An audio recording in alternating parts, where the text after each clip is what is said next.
Hello everyone. आज का topic है लर्निंग यानी अधिगम। अधिगम क्या है?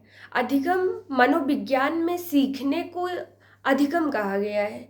यानी व्यक्ति के व्यवहार में अनुभव, प्रशिक्षण या सीखने की प्रक्रिया के फलस्वरूप आने वाले अस्थायी परिवर्तन को अधिगम कहते हैं।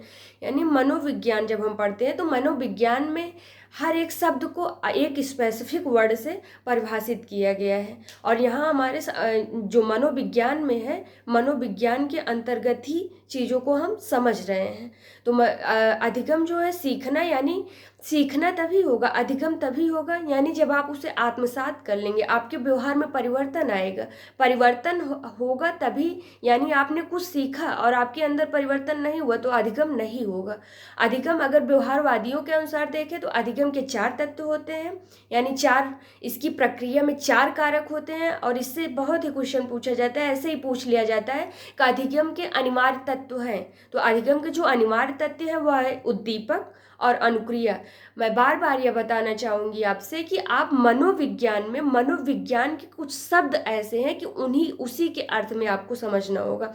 जैसे उद्दीपक क्या है? उद्दीपक यानी स्टिमुलस, यानी एक ऐसी वस्तु या एक ऐसा कोई पदार्थ जो हमको उद्देशित करती है किसी चीज़ को प्राप्त करने के लिए, वह स्टिमुलस कहलाती है। यानी उद्दीपक हम विभिन्न मनोवैज्ञानिकों के जब अधिगम के सिद्धांतों में पढ़ते हैं तो जैसे थार्नडाइक के उद्दीपक अनुक्रिया का सिद्धांत, उसके 2 अनिवार्य तत्व हैं। अधिगम के 2 अनिवार्य तत्व हैं, वह है उद्दीपक और दूसरा है अनुक्रिया। और आवश्यक तत्व की बात करें तो आवश्यक तत्व में अभिप्रेरणा है और दूसरा है पुनर्बलन। अभिप्रेरणा यानी मोटिवेशन, यानी कोई एक ऐसी बल जो हमको जो है मोटिवेट करती है किसी कार्य को, अपने लक्ष्य को प्राप्त करने के लिए। पुनर्बलन रेनफोर्समेंट, यानी यह भी आवश्यक तत्व में माना गया है। देखें तो एक सकारात्मक एवं नकारात्मक दोनों में होता है। जो आवश्यक तत्व है यानी अभिप्रेरणा और पुनर्बलन, ये सकारात्मक और नकारात्मक दोनों में होता है।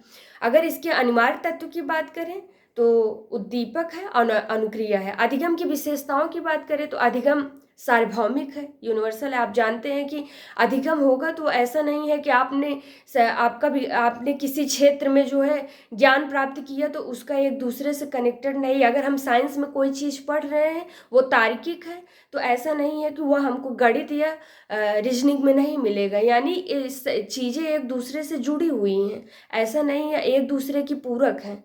तो अधिगम जो होता है वह सार्वभौमिक होता है, परिवर्तन होता है, रचनात्मक होता है, ये इसकी विशेषताएं हैं। सदैव प्रयोजनपूर्ण होता है और जीवन पर्यंत अधिगम यानी सीखने की जो प्रक्रिया है वह जीवन पर्यंत चलती रहती है। तो इस वीडियो में हमने जाना कि अधिगम क्या है, अधिगम के आवश्यक तत्व और अनिवार्य तत्व कौन कौन से हैं और अधिगम की क्या विशेषताएं हैं। आगे के वीडियो में हम अधिगम के स्थानांतरण की बात करेंगे। धन्यवाद।